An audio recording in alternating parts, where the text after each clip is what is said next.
ഇപ്പം B J പിക്കാരനുമല്ല കോൺഗ്രസ്സുകാരനും ഒരു രാഷ്ട്രീയവും ഇല്ലാത്തൊരു വ്യക്തിയായിരുന്നു. അന്ന് ഞാൻ ഈ NSSന് അഗൻസ്റ്റ് സംസാരിച്ചിട്ടുണ്ട്. അപ്പോൾ ഇവിടെയും രാഷ്ട്രീയമില്ലതില്ലാത്ത ഇതെൻ്റെ സമുദായത്തിന് വേണ്ടിയിട്ടുള്ളൊരു നിൽപ്പാണ്. ആ അധികാരമോഹിയെ എങ്ങനെയെങ്കിലും താഴ്ത്തിറക്കിയിട്ട് വേണമെങ്കിൽ സമുദായത്തിന് ഒന്നിച്ചു നിൽക്കുന്ന ഒരു കൂട്ടായ്മയാണ് വേണ്ടത്. ഇത് ചട്ടക്കൂടനുസരിച്ച് ശരിക്കും സുകുമാരൻ നായരും പണിക്കരും കൂടെ ഇതിൻ്റെ ബൈലോസ് എല്ലാം നിരന്തരമായി അമെൻഡ് ചെയ്തിട്ടുണ്ട്. ഈ ബൈലോ 190 പ്രാവശ്യം ഈ കേസ് മാറ്റിവെക്കുന്നതിൻ്റെ കാരണം എന്താണ്? അത് പറഞ്ഞു കഴിഞ്ഞാൽ ഈ നടക്കുന്നതെല്ലാം തെറ്റാണെന്നുള്ളതും ഇവരെല്ലാം നിയമത്തിനെ ഫേസ് ചെയ്യേണ്ടി വരുമെന്നുള്ള പേടി കൊണ്ട് മാത്രമാണ്. നമസ്കാരം.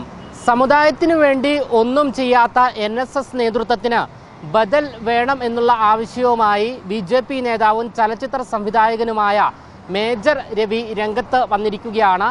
തിരുവനന്തപുരത്ത് അദ്ദേഹം മാധ്യമങ്ങളോട് പ്രതികരിക്കവെയാണ് ഇത്തരത്തിലൊരു പ്രസ്താവന നടത്തിയത്. NSSൻ്റെ ഇപ്പം മേലധികാരിയായിട്ടിരിക്കുന്ന ആളുടെ സ്വാർത്ഥ താല്പര്യത്തിനാണ് നമ്മൾ ക്വസ്റ്റ്യൻ ചെയ്യുന്നത്.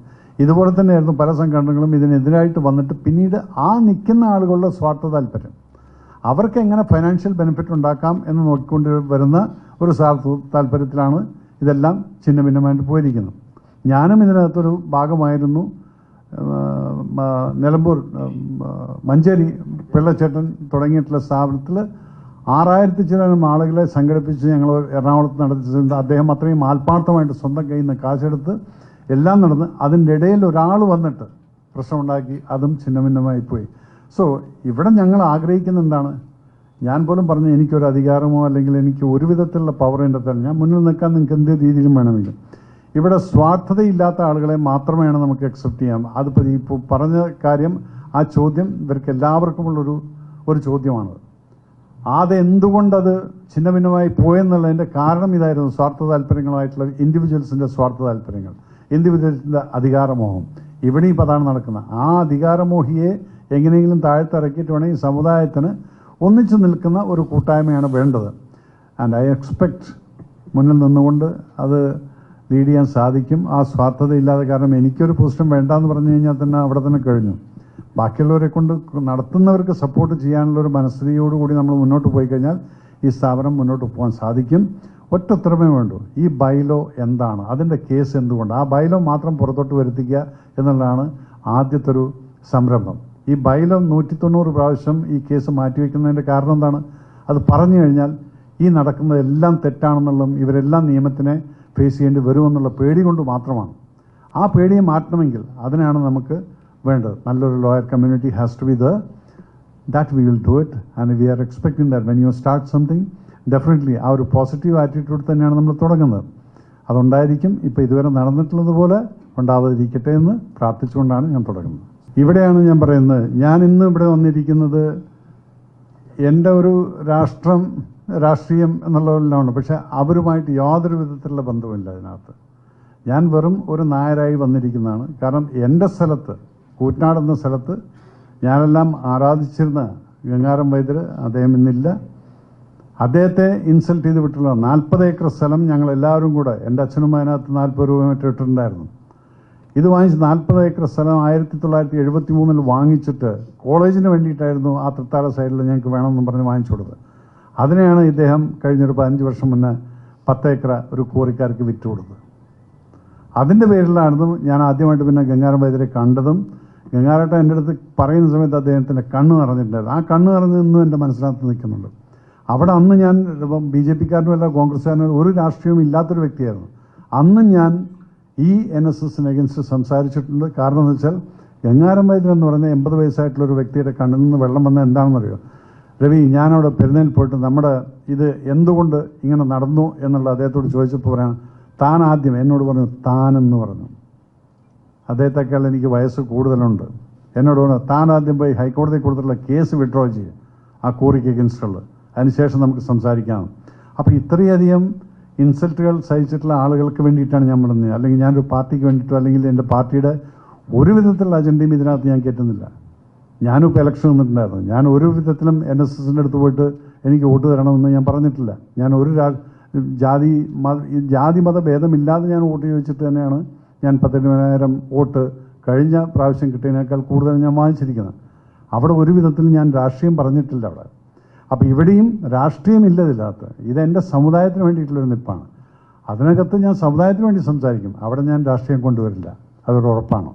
ഈ നായർ സർവീസിന്റെ ചട്ടക്കൂട് അനുസരിച്ച് അത് കമ്പനി നിയമം അനുസരിച്ചാണ് ചങ്ങനാശ്ശേരി രജിസ്റ്റർ ചെയ്തിരിക്കുന്നത്. ആ കമ്പനി നിയമം രജിസ്റ്റർ ചെയ്ത് കഴിഞ്ഞപ്പോൾ കേരളത്തിൽ ഭരിക്കുന്ന രാഷ്ട്രീയക്കാരുടെ ഇച്ഛയ്ക്കൊത്ത സംഘടനയെ ചലിപ്പിക്കുന്നതിന് വേണ്ടി ROCക്ക് കൊടുക്കുന്നതിന് പകരം ആനുവൽ റിപ്പോർട്ടുകളെല്ലാം വഞ്ചിയൂരിയിരിക്കുന്ന സഹകരണ ഡിപ്പാർട്ട്മെന്റിലെ ഒരു ഉദ്യോഗസ്ഥൻ്റെ കൊടുത്താൽ മതി എന്ന് കേരളത്തിലുള്ള അന്നത്തെ ഗവൺമെന്റുകൾ തീരുമാനിച്ചതനുസരിച്ച് ചങ്ങനാശ്ശേരിയിൽ എന്ന് പമ്പര വിഡ്ഢിത്തരം എഴുതിക്കൊണ്ട് ഈ വഞ്ചിയൂർ ഓഫീസിൽ കൊടുത്താലും അത് സ്വീകരിച്ചു, ഞങ്ങൾക്ക് റിട്ടേൺ കിട്ടണം. ആ റിട്ടേണിൽ എഴുതിയിരിക്കുന്നതിൻ്റെ കോപ്പിയൊക്കെ ഞങ്ങളുടെ കയ്യിലുണ്ട്, ഞങ്ങളുടെ പുസ്തകത്തിൽ അതിൽ ചിലതൊക്കെ പറഞ്ഞിട്ടുണ്ട്. This is A private limited company. അത് തന്നെ 6 മാസം കഠിന തടവ് കിട്ടാൻ പറ്റിയതാണ് പുതിയ 2013 കമ്പനി നിയമം അനുസരിച്ച്.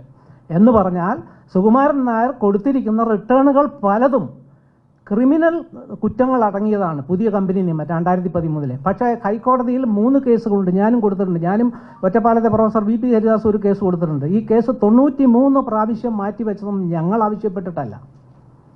എറണാകുളത്തെ ഏറ്റവും പ്രബലമായ ഹൈക്കോടതിയെ ഉരുട്ടിക്കൊണ്ടിരിക്കുന്ന ഒരു വക്കീൽ ഗ്രൂപ്പിനെ മൊത്തത്തിൽ എടുത്തിട്ട് ഈ കേസുകൾ ഇങ്ങനെ മാറ്റി മാറ്റി വെച്ചുകൊണ്ടിരിക്കുക. ഈ കേസ് കൊടുത്ത ആളുകളുടെ കാലമൊക്കെ കഴിയുന്നവരെ ഇത് പോവും. പിന്നെ ഇത് ചട്ടക്കൂട് അനുസരിച്ച് ശരിക്കും സുകുമാരൻ നായരും പണിക്കരും കൂടെ ഇതിൻ്റെ ബൈലോസ് എല്ലാം നിരന്തരമായി അമെൻഡ് ചെയ്തിട്ടുണ്ട്. ഇതിൻ്റെ ഷെയർ ഹോൾഡേഴ്സ് എന്ന് പറയുന്ന ഈ കമ്പനിയുടെ ഷെയർ ഹോൾഡേഴ്സ് എന്ന് പറഞ്ഞാൽ ഓരോ കരയോഗത്തിലും തിരഞ്ഞെടുക്കപ്പെടുന്ന ഇലക്ടറൽ റോൾ മെമ്പറാണ്. കരയോഗങ്ങൾ സ്വയംഭരണം ഉള്ളതാണെന്ന് എല്ലായിടത്തും ഇവർ പ്രഖ്യാപിക്കുകയും ചെയ്യും. പക്ഷെ ഒരു സ്വയംഭരണവും ഇല്ല. സുകുമാരൻ നായർ ശമ്പളം കൊടുക്കുന്നതായിട്ടുള്ള യൂണിയൻ സെക്രട്ടറിമാരെ അല്ലെങ്കിൽ യൂണിയനിലെ ഒരു അഡീഷണൽ ഇൻസ്പെക്ടറിൻ്റെ സാഹചര്യത്തിൽ മാത്രമേ കരയോഗത്തിൻ്റെ തെരഞ്ഞെടുപ്പ് നടത്താൻ പാടുള്ളൂ. റിലയൻസ് എന്ന് പറയുന്ന ഒരു കമ്പനിയുടെ കാര്യങ്ങൾ അംബാനി പറയുകയാണ്, എൻ്റെ ഒരു റെപ്രസെൻറ്റേറ്റീവ് വേണം നിൻ്റെ വീട്ടിൽ, നീ ഷെയർ എടുത്തിട്ടുണ്ടെങ്കിലും അംബാനിയുടെ ഷെയർ എടുത്തിട്ടുണ്ടെങ്കിൽ നിൻ്റെ വീട്ടിലെ കാര്യങ്ങൾ തീരുമാനിക്കേണ്ടത് അംബാനിയാണ് എന്ന് പറയുന്നത് മാതിരിയാണ് NSSലെ കാര്യങ്ങൾ നടക്കുന്നത്, പച്ചയ്ക്ക് പറഞ്ഞാൽ. കാരണം ഒരു കരയോഗത്തിൽ ഏത് വ്യക്തി എന്നെ അനുകൂലിക്കുന്നവനെ മാത്രമേ പറഞ്ഞു വിടാവുള്ളൂ. അതും ഇതിൻ്റെ ബൈലോ അമെൻഡ് ചെയ്ത ശേഷം ഈ 6000-ഓളം വരുന്ന കരയോഗത്തിൻ്റെ മുഴുവൻ പ്രതിനിധികളും ചേർന്നതായിരിക്കണം ഇതിൻ്റെ ജനറൽ ബോഡി. അതിന് പകരം 16 കരയോഗങ്ങൾക്ക് ഒരു പ്രതിനിധി വെച്ച് ചങ്ങനാശ്ശേരിയിൽ രാജ്യസഭ മാതിരി 300 പേരെന്ന് വെച്ചിരിക്കുക. അത് മിക്കവാറും മക്കൾക്കോ മരുമക്കൾക്കോ എണ്ണി പറയാവുന്ന മന്ത്രിമാരുടെ എല്ലാം ഭാര്യമാർ NSC ജോലിക്കാരാണ്. അതിൻ്റെയൊക്കെ കാരണം എവിടെ നിന്നൊക്കെ ഒബ്ജക്ഷൻ വരുമോ അവരുടെ ഭാര്യമാർക്കും പെങ്ങന്മാർക്കും ഒക്കെ ജോലി കൊടുക്കും. ഒരു PSC കയ്യിലിരിക്കുക. ഇപ്പം ഞങ്ങളാരെങ്കിലും ചെന്ന് പറഞ്ഞാൽ ഞങ്ങൾ ഈ കേസൊക്കെ തീർക്കാമെന്ന് പറഞ്ഞാൽ ഞങ്ങളുടെ ബന്ധുക്കൾക്കും വേണേൽ ജോലി തരും. അതിനൊന്നും വഴങ്ങാതെ അദ്ദേഹം തന്നെ പറഞ്ഞിട്ടുണ്ട്, ആ VP ഹരിദാസും വിനോദ് കുമാർ ഇവർ രണ്ടുപേരുമാണ് തുടങ്ങി വെച്ചത്. അവന്മാരെ പിടിക്കാൻ ഒരു വഴിയില്ല, ഞങ്ങളെ പിടിക്കാൻ ഒരു വഴിയില്ല. കാരണം കോടതിയിലെ വക്കീലന്മാർക്ക് കോടികൾ കൊടുത്തും കേസ് സ്വാധീനിക്കാം. ആ കേസ് ഇനിയും അനന്തകാലം നീട്ടിക്കൊണ്ടുപോകും. ചെയ്ത ക്രിമിനൽ കുറ്റങ്ങളുടെ പേരിൽ വേറൊരു ക്രിമിനൽ കേസും കൊടുത്തിട്ടുണ്ട്. ഇതെല്ലാം ഈ ക്രിമിനൽ സ്വഭാവമുള്ള കാര്യങ്ങൾ ഞങ്ങളുടെ പുസ്തകത്തിൽ വർണ്ണിക്കുന്നു. ഞാൻ പറഞ്ഞതിൻ്റെ കാരണം ഈ സംഘടനയുടെ ചട്ടക്കൂടിനെ എൻ്റെ കസേര ഉറപ്പിക്കത്തക്ക തരത്തിൽ സുകുമാരൻ നായർ പല വട്ടം അമെൻഡ് ചെയ്തിട്ടുണ്ട്. അതിനകത്ത് കമ്പനിയൊന്നും നോക്കാറില്ല, കമ്പനിയുടെ കാര്യങ്ങളൊന്നും നോക്കാറില്ല. ശരിക്കും പറഞ്ഞു കഴിഞ്ഞാൽ റെപ്രസെൻറ്റേഷൻ ഓഫ് ദ റെപ്രസെൻറ്റേറ്റീവ്സ് എന്ന് പറയുന്നത് കമ്പനി നിയമത്തിൽ ഇല്ലാത്ത കാര്യമാണ്. അതൊരു കോടതിയിൽ പറയുമ്പോൾ പറയും ഞങ്ങൾ സെൻട്രൽ ഗവൺമെൻറ്റിൻ്റെ കമ്പനി നിയമമാണ് ഞങ്ങൾക്ക് ബാധകം. ഹൈക്കോടതി വരുമ്പോൾ പറയും ഞങ്ങൾ വഞ്ചിയൂർ രജിസ്ട്രാറുടെ കയ്യിലാണ് കൊടുക്കുന്നത്. വഞ്ചിയൂർ രജിസ്ട്രാറുടെ കയ്യിൽ കൊടുത്തിരിക്കുന്ന അബദ്ധ പഞ്ചാംഗങ്ങളുടെ കോപ്പി ഞങ്ങൾ എടുത്തു വെച്ചിട്ടുണ്ട്. അപ്പോൾ ഇതിനെപ്പറ്റി ഗവേഷണം ചെയ്തു എന്ന് പറഞ്ഞാൽ അതുകൊണ്ടാണ്. വിവിധ ഗവൺമെൻറ്റൽ ഡിപ്പാർട്ട്മെൻറ്റ്, നിങ്ങളോട് ഒരു കാര്യം കൂടെ പറയാം. ചേർത്തല NSS കോളേജിൻ്റെ കാമ്പസിൽ നിന്ന് 11 ഏക്കർ ഭൂമിയിൽ നിന്ന്, ആ കോളേജ് നിങ്ങൾ എന്നെ കമ്മ്യൂണിസ്റ്റ് ആക്കി എന്ന് പറഞ്ഞ സിനിമയ്ക്കകത്ത് മോഹൻലാൽ ഷൂട്ട് ചെയ്തിരിക്കുന്ന സിനിമയിലും മണൽക്കൂനകൾ നിങ്ങൾക്ക് കാണാം. ഒരു 2 ആൾ പൊക്കം 3 ആൾ പൊക്കത്തിൽ വെള്ള മണൽ കൂനകളുണ്ടായിരുന്നു. പക്ഷേ ആ മുഴുവൻ മണൽ കൂനകളും രാത്രിയും പകലുമായിട്ട് അത് മുദ്രപത്രത്തിൽ എഴുതി കൊടുത്തിരിക്കുന്നത് സംഘടനയുടെ സീലില്ല, സംഘടനയുടെ എംബ്ലമില്ല, ഒന്നുമല്ല. ഇന്നടത്ത് വേണുവിൻ്റെ ഭാര്യ ശ്രീദേവിക്ക് 11 വർഷത്തേക്ക് മണൽ വാരുന്നതിന് അനുമതി നൽകിയിരിക്കുന്നു. എൻ്റെ വീട്ടിലെ വസ്തു നമ്മൾ കൊടുക്കുകയാണെങ്കിൽ പോലും ഒരു തടി വിറ്റ് കഴിഞ്ഞാൽ നമ്മൾ പറയും ഇത്ര 1000 രൂപയ്ക്കെന്ന്. റേറ്റ് പറഞ്ഞിട്ടില്ല, ക്വാണ്ടിറ്റി പറഞ്ഞിട്ടില്ല, ഇതൊന്നും പറയാതെ സ്വന്തം വീട്ടിലെ കാര്യം ചെയ്യുന്ന പോലെ ചെയ്യുക. ഇതെല്ലാം ഏറാൻ മൂളുന്ന ഒരു ഡയറക്ടർ ബോർഡാണ് അദ്ദേഹം തിരഞ്ഞെടുക്കുന്നത്. ഇപ്പോൾ സ്വന്തം മകനെ തിരഞ്ഞെടുത്ത് വെച്ചിട്ടുണ്ട്. അപ്പോൾ ഇതൊരു കുടുംബവാഴ്ചയുടെ ഭാഗമാണ്. ഒരുപാട് കാര്യങ്ങൾ തെളിവ് സഹിതം ഞങ്ങളുടെ കയ്യിലുണ്ട്. ഇത് കുടുംബവാഴ്ചയിലേക്ക് പോകാതിരിക്കാൻ ഇത് സമാജത്തിന് മുഴുവൻ ഗുണം ചെയ്യുന്ന വലിയൊരു പ്രസ്ഥാനമായി മാറണം എന്നുള്ള ആഗ്രഹം കൊണ്ടാണ് ഞങ്ങൾ ഇങ്ങനെ മറിച്ചിടാൻ പറ്റുമെന്ന്.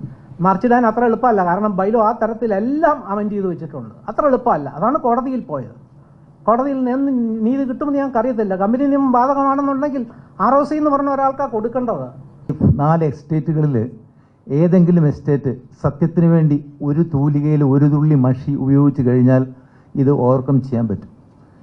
ജുഡീഷ്യറി, അതുപോലെ തന്നെ മാധ്യമങ്ങൾ, ഇങ്ങനെ ഈ 4 എസ്റ്റേറ്റുകൾ, അതായത് നെടും തൂണ്, ജനാധിപത്യത്തിൻ്റെ 4 തൂണുകളിൽ ഏതെങ്കിലും ഒരു തൂണെങ്കിലും ഒരു തുള്ളി മഷി ഈ പ്രസ്ഥാനത്തിൻ്റെ ജനാധിപത്യ വിരുദ്ധമായ പ്രവർത്തനങ്ങളെക്കുറിച്ച് എഴുതാൻ തയ്യാറായാൽ ഇത് ഓവർകം ചെയ്യാൻ പറ്റും.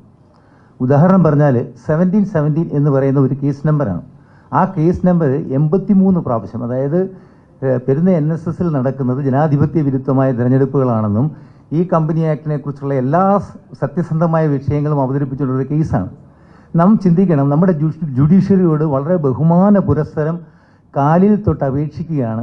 സമുദായ നേതാക്കന്മാരെ സംബന്ധിക്കുന്ന കേസുകൾ കേൾക്കുന്നതിൽ എന്തെങ്കിലും ബുദ്ധിമുട്ടുണ്ടോ? ദയവ് ചെയ്ത് ഈ ആറ്റിറ്റ്യൂഡ്, ഇതുകൊണ്ടുണ്ടാകുന്ന പ്രശ്നം ജുഡീഷ്യറിയോടുള്ള പൊതുജനങ്ങളുടെ വിശ്വാസ്യത ഇല്ലാതാകും. സമുദായ നേതാക്കൾ പ്രതിസ്ഥാനത്ത് നിൽക്കുന്ന, അല്ലെങ്കിൽ അവർക്കെതിരെ വരുന്ന ഏതെങ്കിലും ഒരു കേസ് ഇന്ന് വരെ ഏതെങ്കിലും കോടതി കേട്ടിട്ടുണ്ടോ? എന്തുകൊണ്ട് കേൾക്കുന്നില്ല? ജനാധിപത്യമെന്ന് ഘോരഘോരം പ്രസംഗിക്കുന്ന എല്ലാ രാഷ്ട്രീയ നേതാക്കന്മാരോടും ഞങ്ങൾ വളരെ വിനീതമായി അപേക്ഷിക്കുകയാണ്. അതുപോലെ തന്നെ ഈ കോടതിയിൽ ഹാജരാകുന്ന വക്കീലന്മാർ, ജഡ്ജിമാർ എല്ലാവരോടും ചോദിക്കുകയാണ്, ഏതെങ്കിലും ഒരു കേസ് ഇന്ന് വരെ ഹൈക്കോടതിയിലായിക്കോട്ടെ എന്തുകൊണ്ടത് കേൾക്കാൻ തയ്യാറാകുന്നില്ല? അപ്പോൾ പിന്നെ നമ്മൾ ഇതേക്കുറിച്ച് ഒരു തുള്ളി മഷി, അന്വേഷണാത്മക പത്രപ്രവർത്തനത്തിൻ്റെ ഭാഗമായിട്ട് നിങ്ങൾക്കും എന്തുകൊണ്ട് ഈ കേസുകൾ നിരന്തരം മാറ്റിവെക്കുന്നു, എന്തുകൊണ്ട് കേൾക്കുന്നില്ല എന്ന് ഒരു തുള്ളി മഷി ഉപയോഗിച്ച് കഴിഞ്ഞാൽ ഈ പറഞ്ഞ എന്തുകൊണ്ട് ലക്ഷ്യത്തിലെത്തുന്നുള്ള ചോദ്യത്തിന് കുറച്ചൊക്കെ ഉത്തരമാകുമെന്നാണ് എൻ്റെ വിശ്വാസം.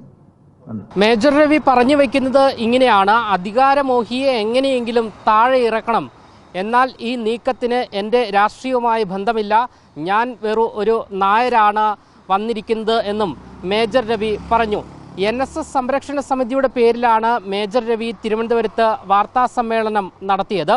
അദ്ദേഹം പറഞ്ഞ പ്രധാന ആരോപണങ്ങൾ ഇങ്ങനെയാണ്: ഉപരാഷ്ട്രപതിക്കും സുരേഷ് ഗോപിക്കും സന്ദർശന അനുമതി നൽകിയില്ല, മുഖ്യമന്ത്രിയെ പോലും അവൻ എന്ന് വിളിച്ചു. ഈ അഹംഭാവം നായർ സമുദായത്തിന് ചേർന്നതല്ല. NSSന്റെ തലപ്പത്ത് ആരെന്നും എങ്ങനെ ഇരിക്കുന്നു എന്നും ആർക്കും അറിയില്ല. പറയുന്നത് കേൾക്കുന്നവർക്ക് മാത്രം വോട്ടവകാശം. അദ്ദേഹം ഇക്കഴിഞ്ഞ ദിവസം മാധ്യമങ്ങളോട് പ്രതികരിച്ചത് ഇങ്ങനെയാണ്: ഇതിനു മുൻപും മേജർ രവി NSSനും NSS നേതൃത്വത്തിനെതിരെയും വലിയ രീതിയിലുള്ള പരോക്ഷമായ വിമർശനവുമായി രംഗത്ത് വന്നിരുന്നു. ഇതിന് പിന്നാലെയാണ് ഇക്കഴിഞ്ഞ ദിവസം വീണ്ടും NSS നേതൃത്വത്തിന് ബദൽ വേണമെന്നുള്ള ആവശ്യവുമായി അദ്ദേഹം രംഗത്ത് വന്നത്. ക്യാമറമാൻ ആഷിക്കിനൊപ്പം അമൽ രുദ്ര, മറുനാടൻ മലയാളി, തിരുവനന്തപുരം.